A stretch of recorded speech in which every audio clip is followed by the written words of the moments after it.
Good morning, everybody. I'm here today with Dr. Stephen Wilson. We are talking about trades for life, giving up some of our habits and choosing some better disciplines, some better choices that would increase our energy, increase our health, increase our freedoms and disciplines.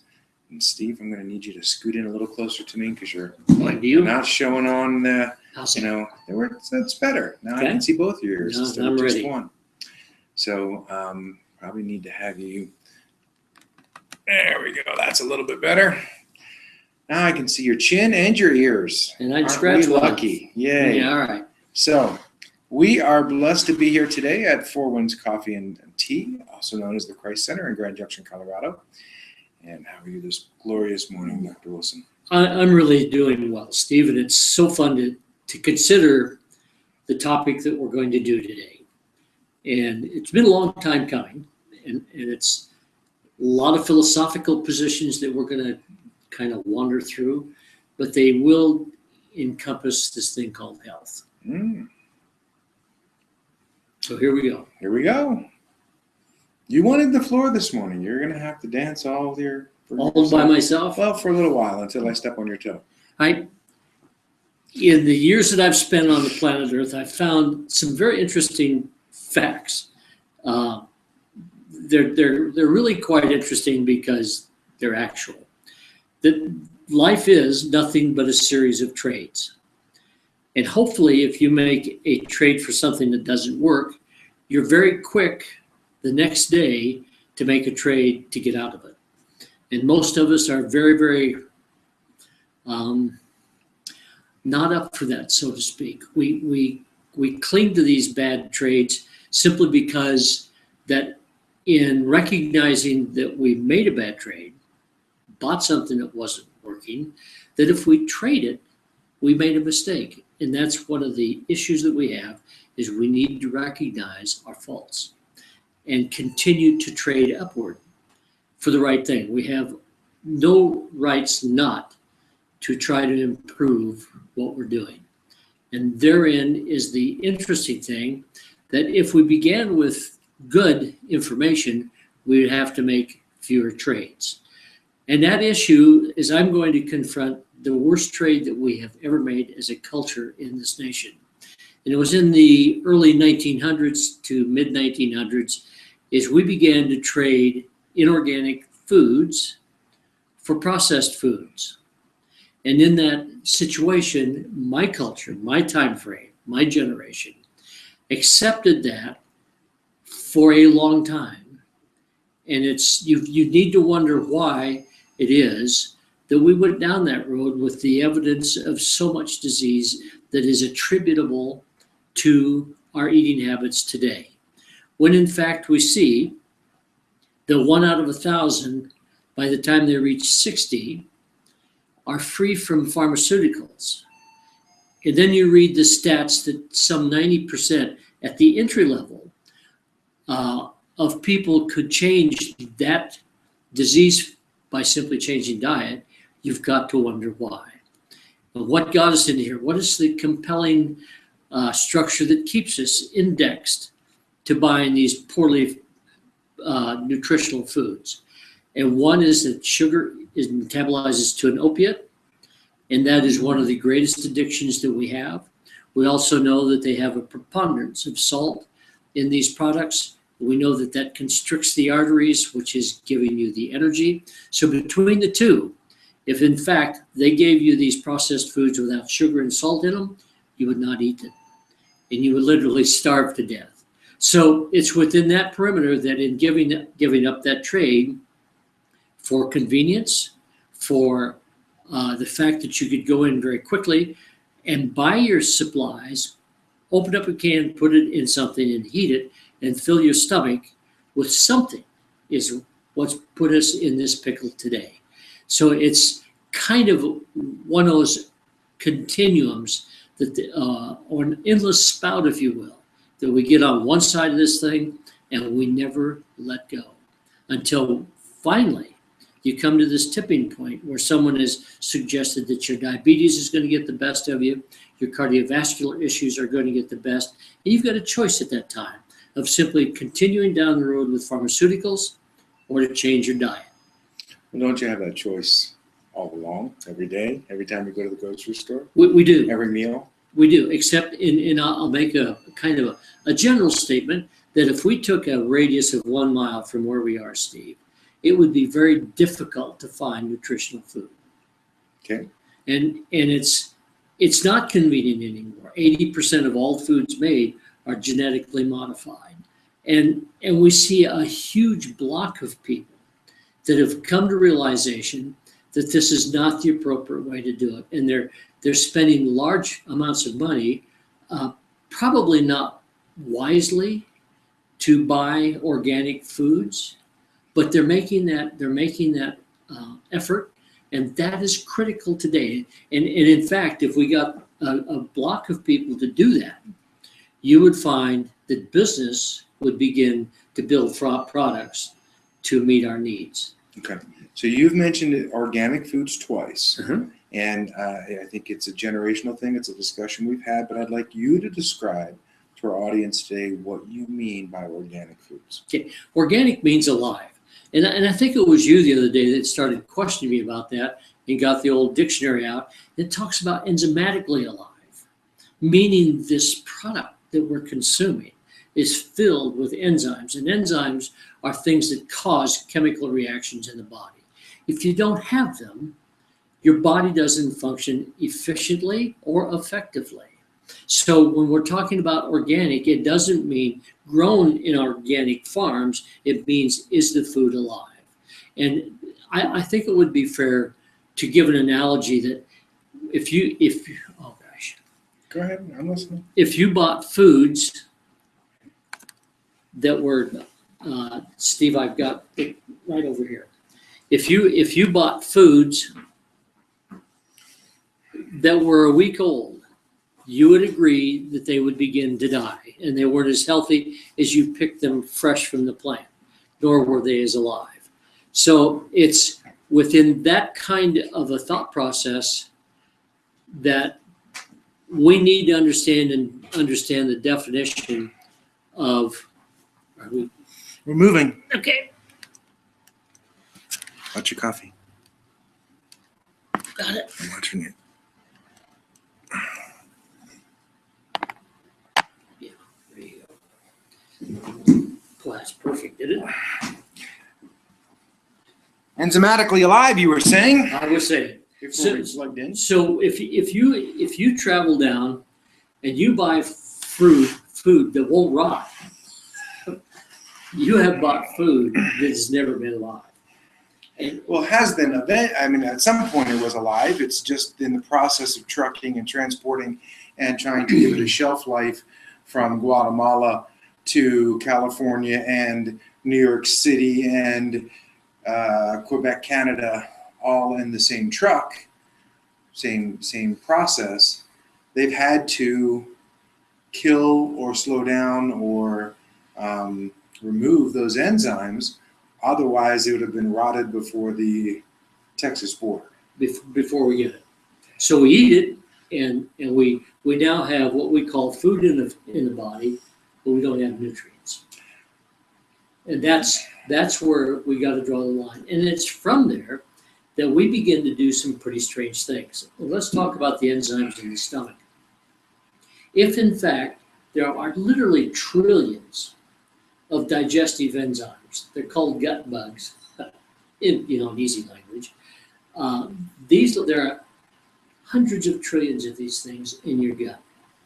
And if they don't have something, or if they're not fed with probiotics, then they literally die.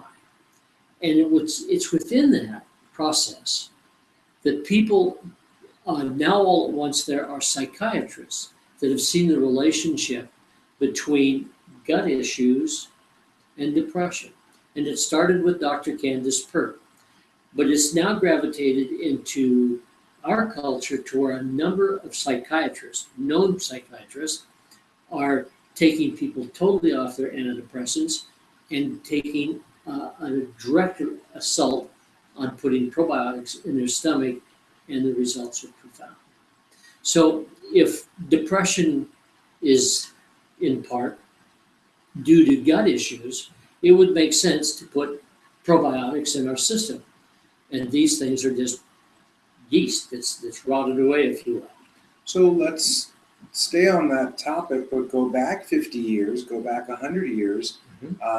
We didn't have probiotics in a pill form. We didn't have probiotics in kefir and all these other health food things you see at Whole Foods. We had food from the local farmer's market, food from our own backyard, food from the farm down the street. How did that create probiotics, and what we have now not create probiotics? What has caused the issue in the gut, and what are the, for layman's terms, for me, not you, but for me to understand, how can we choose better today to be more like the health we had 50, 100 years ago? Well, first of all, it takes that discipline, and the discipline has got to be based on a little bit of knowledge. But here, before we get into that, the risk that we have is if you don't become disciplined and knowledgeable, you are subject to somebody else's thoughts and whims and their advertising budget. But it's so simple just to have a little common sense and say, gosh, what would a little bit of yogurt that's real, not loaded with sugar, be like in the gut? Just a little bit of yogurt. A little bit of goat would be a wonderful thing. Goat products. Goat products. Yeah. Goat meat, goat. Goat. Goat everything. So from whey to the fats and the things that go along with that. That would be a very, very simple approach. But more importantly is if you put in processed foods, there is nothing in processed foods that will get the digestive tract functioning. So all of that stuff just sets from literally within the cell. It's referred to now as cell junk. Isn't that amazing? We have junk bonds, we have junk cells, we have junk, everything. All coming from junk food. All coming basically from junk food. So if it gets lodged in the cell, the first thing that takes place is the cell dies. And when cells die, they create an enormous amount of acidity in the body. So we have a toxic thing that we literally kill our own cells. And we wonder why we don't have energy. We wonder why perhaps our thought processes are slow. Speak for yourself. I will. Okay. And all of these things are end results of putting in the wrong foods. And then we have hosts of diseases that originate in the gut and in the cell. So our resolve to this is simply the pain is so incredible that we will do whatever it takes to eliminate the pain, and we usually find it in pharmaceutical issues. So it doesn't do us anything in terms of repair to take the pharmaceutical on, although that's the quickest relief. And that's what people need. We have been educated, we have been advertised to, that if you'll take this will eliminate this problem. And then all of the disclaimers that come with it are kind of amazing. Yes, we won't go into We won't do that. So let's talk about, you're 73 years old, Dr. Wilson. On a regular basis, you go up and over some of these mountains we have behind us in these beautiful pictures. On a regular basis, a several mile hike, sometimes run up and down in the National Monument. And, what does your discipline look like? What does your daily diet look like?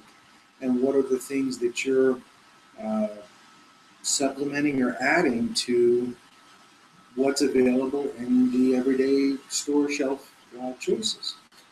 Well, my whole issue is we live in a world where somebody comes out and says you need 2 grams of protein per pound of body weight. Well, they've measured that based on a very inefficient body. So if your car only gets 4 miles a gallon, then you need much more gas to go to Fruita. But if your car gets 30 miles a gallon, then you can obviously see the cutback. And that efficiency comes from loss of weight, would be one, not lugging that stuff around. It would be in performance within the tissue. How clean is the tissue if we work that way? And it was within that perimeter. I look at seniors, and they have a propensity of putting weight on. And there's a number of little enzymes that are not activated that cause the burning of fat. And this has been a study for the last 30, 40 years where Western science has got in and dug through this huge pile of enzymes, and they found one called AMPC, which is a adenosine monophosphate that literally triggers fat burning in the cell. But as we age and we don't eat the right stuff, then that enzyme is not produced. So if we were just to look at it in simplistic forms, if we ate a little bit different, that would give us the energy. One of the things that produces that enzyme is a workout. Okay. Isn't that strange? Well, so what I've done, if we had the energy to have, it's chicken and the egg. absolutely. If we had the energy to work out, we'd have the energy to work out. And if we don't have the energy to work out, we sit on our couches and gain fat, which that fat weight, we call it fat, but we're learning that fat is not necessarily as big of a demon as sugar, and we've been taking fat out of things and putting sugar into things for 50 years or longer. So, but I want to go back to, I love the philosophy here, and thank you for explaining the long words that we can't spell. What do you do on a daily basis? What is the example of a good discipline in eating and even shopping to get those foods in your home so that people can put into practice and active, make a choice versus learning and having the philosophy? What choice can they make tomorrow in one meal to be healthier and happier tomorrow? Okay. In simple language, I found myself uniquely positioned to where companies would not build what I thought they should. Okay, in terms of building energy. If we understand that the energy comes from ATP, and yet it's not available to buy all of the stuff that needs to be built, and what we've done as a culture is use sugar as a stimulant and caffeine to get us to go down the road a little bit. So the first thing we need to do is learn how to sequence our eating habits. Breakfast means a break of the evening. Our bodies clean themselves at night. So we need to understand and give the body its opportunity to clean itself at night and not eat poorly at night. Things that take a long time to digest and clutter up the room. So if we ate light and correct at night and just the right amount of protein in the right form, because the body, the heart, and all of these mechanisms, they need the energy throughout the evening. In fact, speaking of it, more fat is burned at night than during the day in workout. And this is not something that you'll hear, but that's a scientific truism. So if I get up in the morning and I look at this breakfast, I have a lot of water first. Okay, what's a lot of water? Define in ounces. 8 to 15. 8 to 15 ounces. First thing in the morning. And a person needs to work into this a little bit, but it starts to hydrochloric acid in the stomach, kind of preparing the body for foods to digest. So if we get that started, and then I begin an onslaught, and I will build this thing into a video, but my mother, who is from the old country, this is the way she cooked: a pinch of this, a dab of this, and we put it in a pot. And I picked up on the same trip. But I have a small handful of rolled oats. Throw it in, because oats are notorious for their ability to suck toxins out of the body and take them out of the system. They're that magnet. And then I use some 7 grain. 7 grain, I'm not familiar with 7 grain oats. grain. It's just just another form of grain. Okay. And a little dab of that, and then a little some oat bran, and then I've gone to I've thrown in another product. I use chia seeds. a little dab of that. It doesn't take very much. And by the time I get this whole thing, buckwheat, I found incredible source of protein in buckwheat. And a host of minerals, all in organic, and it's gluten-free. So this whole thing is based around feeding and cleaning the body. So this little thing probably cost me less than 50 cents to put that combination together. Because we have rolled oats, we have 7 grain, Yeah. we have some chia seed and some buckwheat in a pot with water, A boiled. cup of water. Okay. And everybody they'll figure this out themselves. Right. You cook it till it's a consistency that you like. And then I add honey and maybe a half a banana to that. Mm. Okay? And once I've got that, I've got my carbs, got some protein going, and Got some sweetness. with got some banana. sweet, you betcha. And then I build my protein drink, which is loaded with hemp hearts, which is a good source of essential fatty acids. I even throw a little bit of chia in this mix also. It's a shake, a smoothie, I guess you'd call it.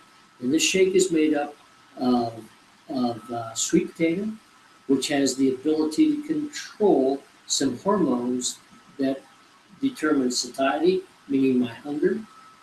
And it has the ability to control these hormones, adiponectin and ghrelin, which are hormones that tell you whether you're just starving to death or not. And it's one of those rare foods that actually lowers the glycemic index. For those people that are sensitive to that, maybe diabetic or something of that nature, this would be an excellent food for them.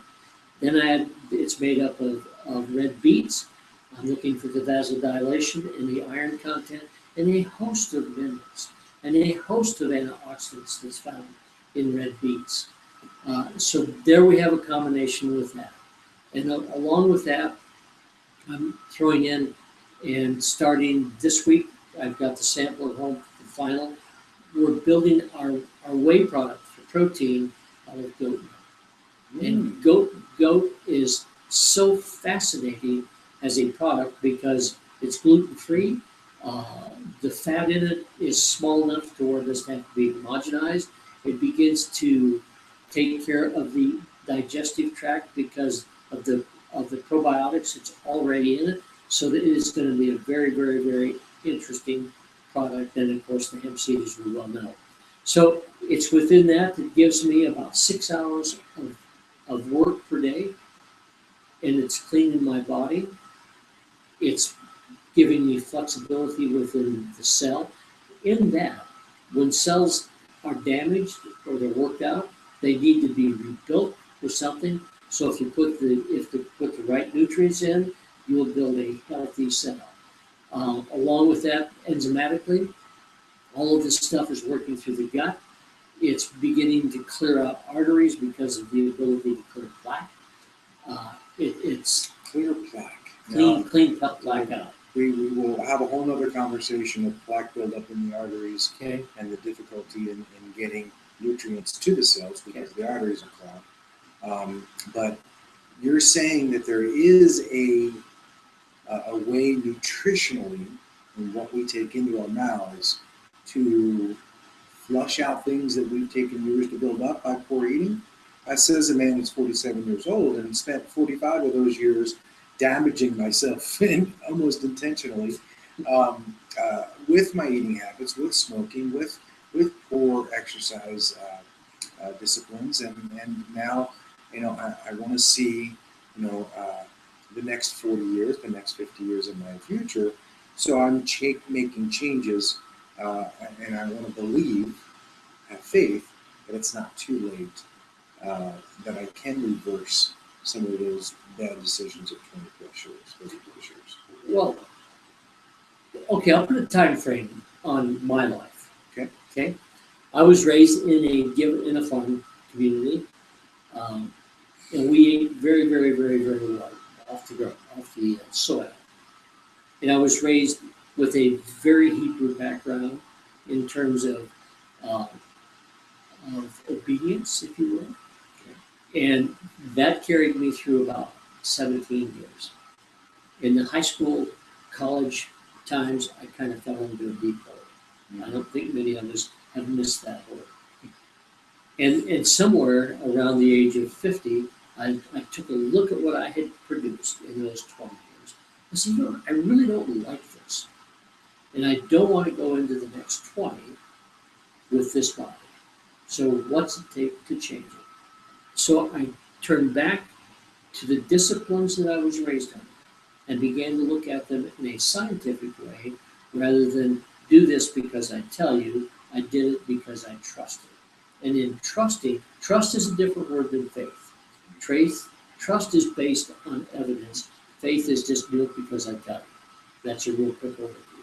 And in doing that, it was all about acidity of the body. And in putting this thing together, the covenant that I found most interesting started in about Deuteronomy 28, and it said, if you will do this, I will make a covenant to do this. And if you choose not to do this, I'll make a covenant to do this. And one of the big words that jumped out at me was inflammation. And inflammation right now, with current research that's just coming out, bubbling out in a number of areas, inflammation is in the environment the disease lives. And now all at once, inflammation is at the heart of virtually every disease we know. Inflammation is based on what we eat. And inflammation and the acidity can be tied together. Very much so. So if I return to my biblical principles of eating, and I just relied on that in blind faith, if you will, and in a very short time, I was feeling differences physically, emotionally, calmness that I had not ever experienced, except when I was younger. And people look at that and they say, well, based on what I live in, can that happen to me?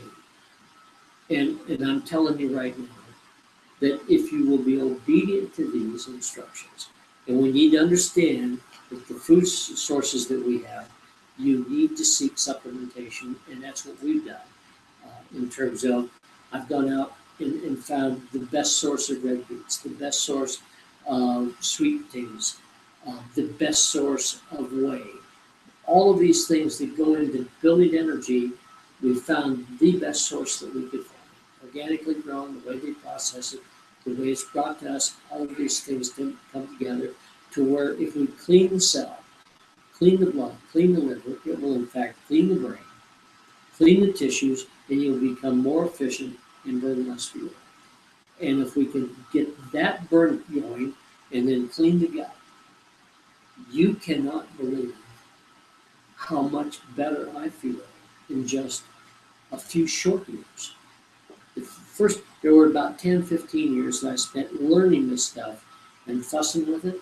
The last 5 years, I've implemented it, and in the last 3 years, starting at the ripe old age of 70, I took my golf clubs and I put them aside, and I looked at those mountains, and I can remember the first trip I thought I died, and now after about a year and a half of running them, I mean, the difference is incredible. So yeah, it's hopeful. I think one of the pivotal statements I saw years ago, it said something to the effect, few people change when they see the light. They seem to change when they feel the heat. So in my case, I felt the heat, and it was not a pretty thing. And I was the one that caused the heat. I was the one that created the fire. It was right here, and it was through submission and giving up some of the things that I cherished, that I felt was absolutely, life couldn't go on without them. I found that to be like ice cream.